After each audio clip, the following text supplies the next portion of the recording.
This is the Defcon warning system. Alert status for 8 p.m., Wednesday, September 24, 2014. Condition green, Defcon 5. Condition green, Defcon 5. Condition green, Defcon 5. There are currently no imminent nuclear threats against the United States at this time. A tentative and fragile truce has settled over Ukraine, the terms of which gave Russia virtually everything it wanted, except in name only. Russia has pulled back from the area, although some are concerned that Russia's withdrawal is temporary, as Russia deals with a faltering economy.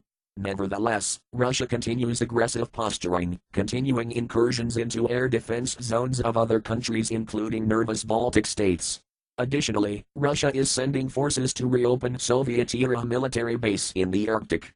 On the other hand, the United States has engaged in a military campaign inside Syria, giving additional legitimacy to the argument that the US is engaged in empire building, something which Russia and China would reject. Due to Russian actions in Ukraine, NATO has announced plans to establish a command headquarters in Eastern Europe with supplies and equipment stockpiled there, allowing the alliance to deploy quickly in the event of Russian hostilities. Russia, in response to NATO movements, plans to alter its military doctrine, code for preparations to defend against and engage NATO units. Also, voices within Russia's defense ministry are calling for a nuclear first strike doctrine against the United States, especially in light of NATO's plan for a permanent military presence in Eastern Europe. NATO leaders have agreed to increase defense funding to the long-ignored goal of 2% of their GDP, although some experts do not believe that such funding increase will be forthcoming. On the other hand, Russia has increased its defense funding by 50% over the past 5 years, while NATO allies on average have decreased their defense spending by 20%. The United States, for its part, has formed a new cyber protection brigade and plans to spend $1 trillion to upgrade all arms of their nuclear triad. The IAEA reports that North Korea may be now operating the Yongbyon nuclear reactor, which can be used to produce plutonium for atomic bombs. South Korea claims the North is developing vertical launch capabilities for its submarine fleet, as well as tactical battlefield nuclear missiles.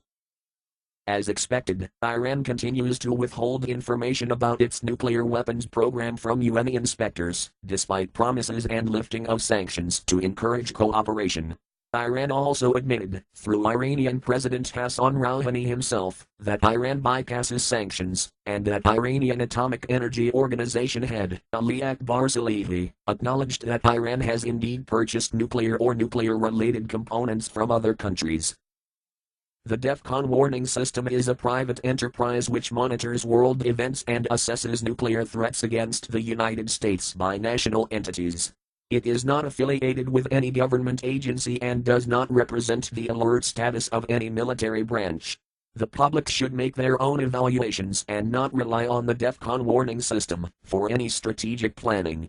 At all times, citizens are urged to learn what steps to take in the event of a nuclear attack. If this had been an actual attack, the Defcon warning system will give radiation readings for areas that are reported to it. Your readings will vary. This system serves northern Stevens County, Washington and Hutchinson County, Texas. Official news sources will have radiation readings for your area. For immediate updates, go to www.defconwarningsystem.com. Breaking news and important information can be found on the Defcon warning system message board and on the Defcon Twitter feed Defcon WS. You may also subscribe to the YouTube channel Defcon Warning System and the Defcon Warning System mailing list. Note that Twitter and YouTube updates may be subject to delays. The next scheduled update is 8 p.m. Pacific Time, November 1, 2014. Additional updates will be made as the situation warrants, with more frequent updates at higher alert levels. This concludes this broadcast of the Defcon Warning System.